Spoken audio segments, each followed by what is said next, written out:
Welcome to Firewatch Live. In this session, we'll be discussing an important topic that's on many of our minds right now, recruitment challenges in the fire service. We're joined today by Cindy Moretti. Cindy is the CEO and founder of Prepared for Duty Recruitment Services. With over 25 years of experience in HR, Cindy has led successful efforts to diversify and strengthen fire service teams and has even pioneered female-only firefighter recruitment. Cindy, welcome and thank you so much for joining us today. Thank you for having me, Vraya. Why don't we get started by just, if you wouldn't mind sharing a little bit about your background and Prepared for Duty Recruitment Services and how it came to be. Okay, great. Thank you. Well, I started with the city of Spruce Grove in the HR department as an HR business partner, and I worked very closely with all departments throughout the organization. But the end of my time with city of Spruce Grove, I was in protective services, and I helped out the fire department and the peace officers there, and did a lot of recruitment for firefighters. I saw the process of how difficult it is and a long process of getting firefighters into the department. Then I left there and went to the city of Leduc and did a little bit of different work there. And now I thought, okay, I'll start my own business and try to help firefighters because it's such a long process in some cases, regarding like career firefighters or integrated services, but also seeing the struggles that volunteer departments are having. They have a difficult time having volunteer firefighters recruiting their people. So it is a passion of mine. I really enjoy working with fire chiefs and deputy fire chiefs. And so I'm looking to help where I can with recruitment for firefighters. And part of it is building a process and a plan of how do you recruit and build that blueprint to have something to follow to make sure that there is strategy to attract and retain volunteer firefighters. Perfect. Well, thanks for sharing. Why don't we dive right in? Do you mind starting off by just talking a little bit about each of the different types of departments, and then addressing the specific recruitment challenges that they might be facing or that you've seen them face in your experience? For sure. Well, there are generally like three different types of fire departments. When you look at a career fire department, it's usually all full-time firefighters, such as the city of Edmonton, where it's full-time staff. They're employed by the municipality or the city, and they work different shifts. The city of Edmonton, the city of Calgary are both career firefighting departments, and they attract a lot of candidates. They usually don't have a lack of people applying. The pay is competitive, it's good benefits, and there's a large number of calls, and people are attracted to that because there's sometimes specialty groups that they can be part of, like high angle rescue and water rescue. Then like the city of Spruce Grove is the integrated fire service. They combine a firefighter role and the emergency medical role together. So you need a full-time firefighter with a 1001 certifications, and you want a paramedic or a primary care paramedic when they're looking for somebody to hire. This model, it strengthens the both disciplines and provides comprehensive medical and fire services to the community. So again, city of Spruce Grove, Strathcona County have these type of departments.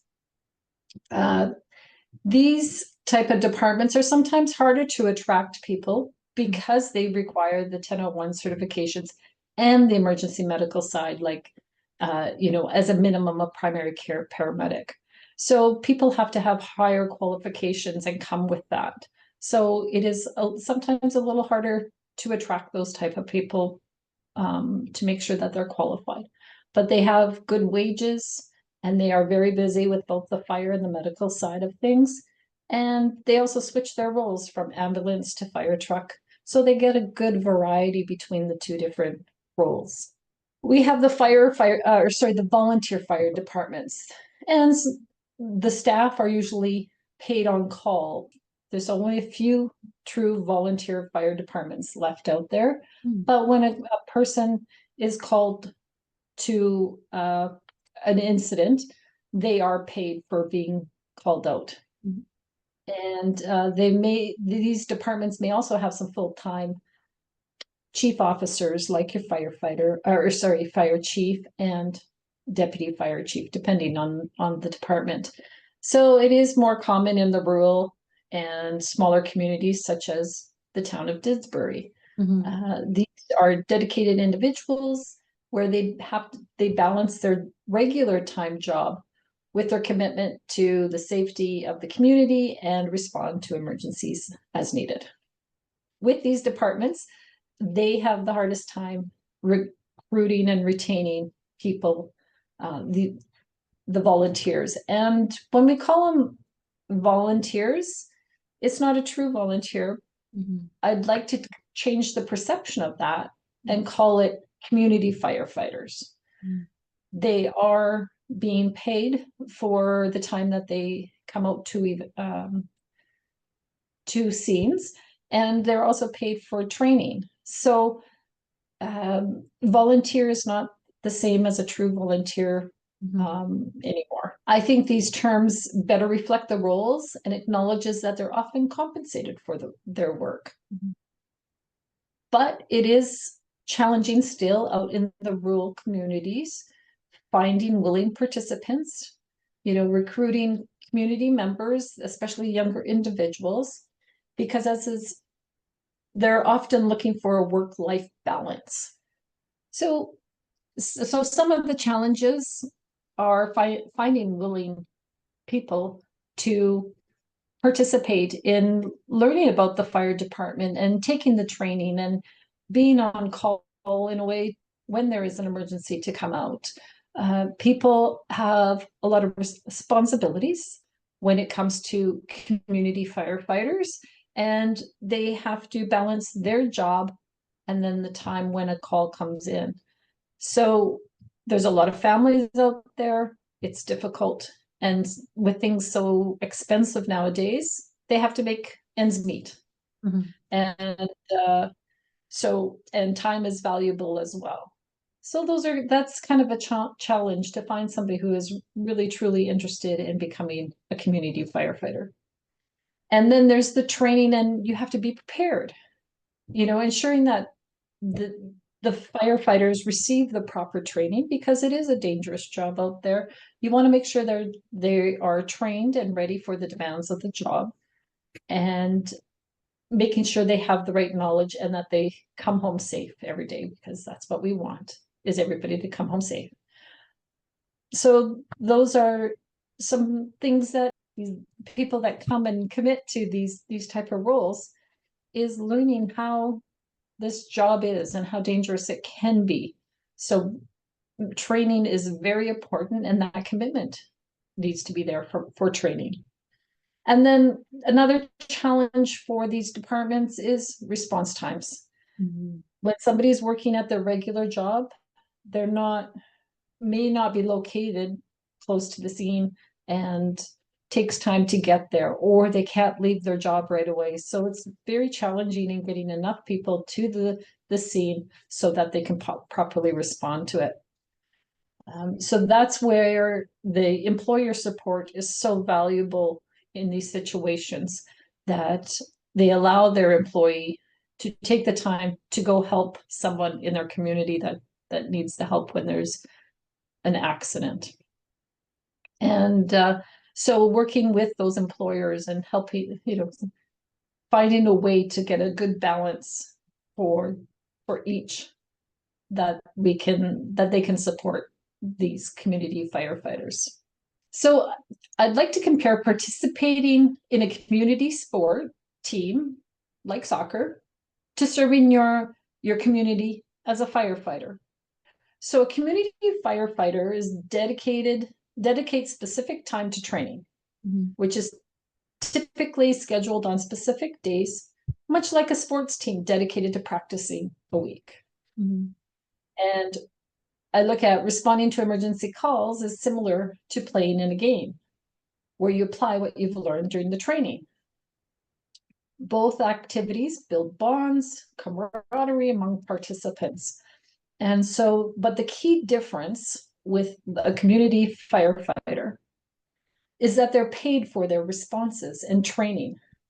So, where participants in a sport usually pay to play and train.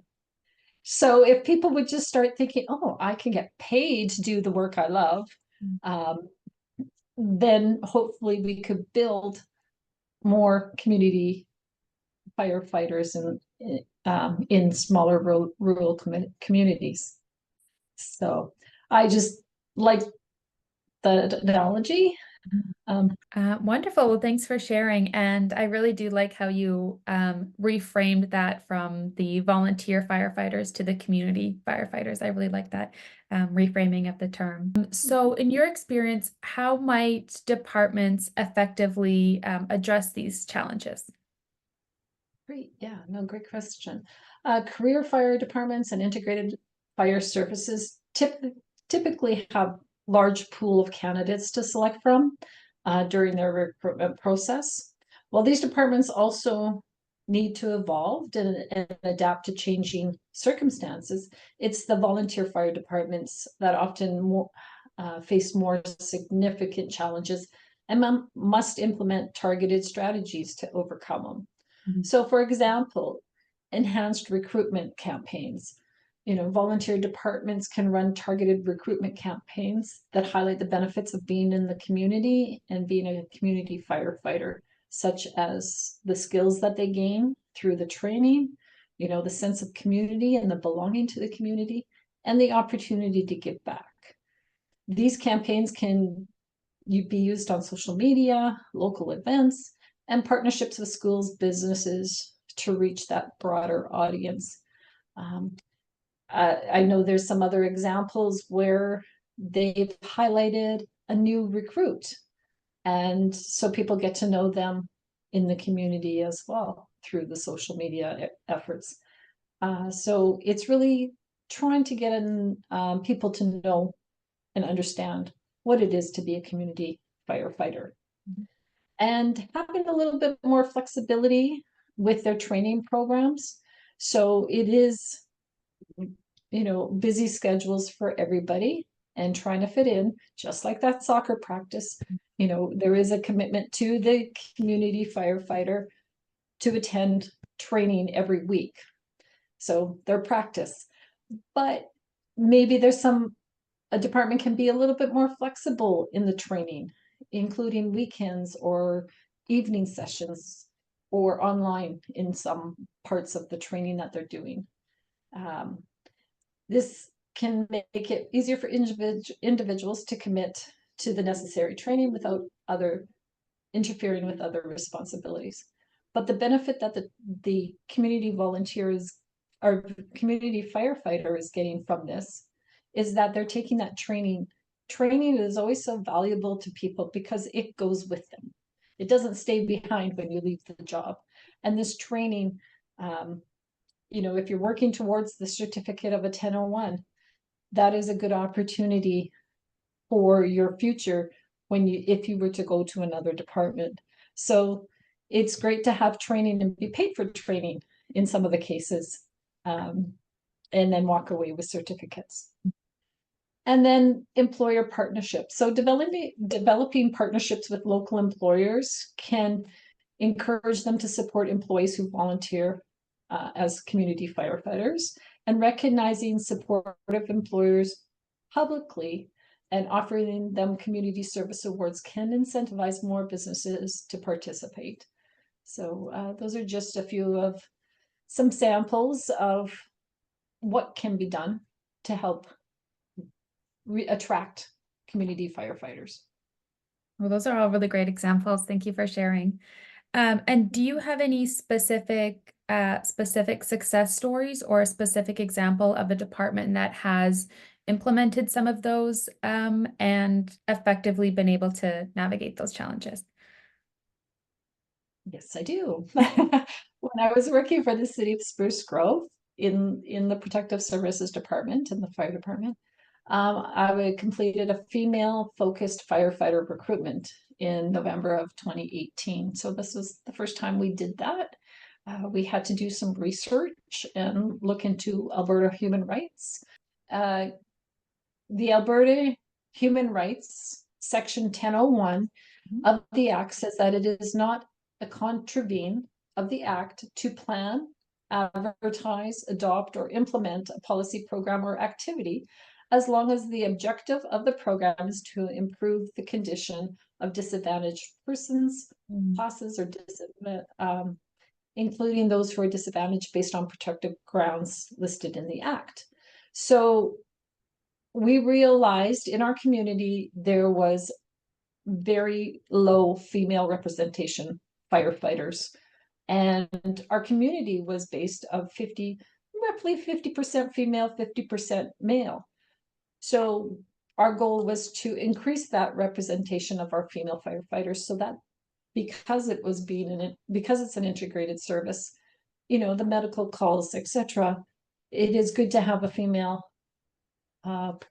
paramedic person present as well in those type of calls. So looking at that and knowing that the females fall into that group, there and also I can never say this right, the ameliorative programs are also covered under section 15 -2 of the Canadian Charter of Rights and Freedoms. So we built a case of how we needed more female firefighters that would reflect the population of the community. And we had legal counsel review it to make sure that we were in the right space and spot to start this recruitment. We received over 70 applications, and where in the past we would only receive about 10 female firefighter applicants. And from that, we hired 6 from that recruitment. So through that competition, we did not change any of the rules. The females still had to complete the same U of A firefighter fitness test as anybody else would, and then any other competition. And through our time when, our past competitions that we had, we found females were more often to fail the U of A fitness test. So giving them more time and an opportunity to help them pass that test was something that we did.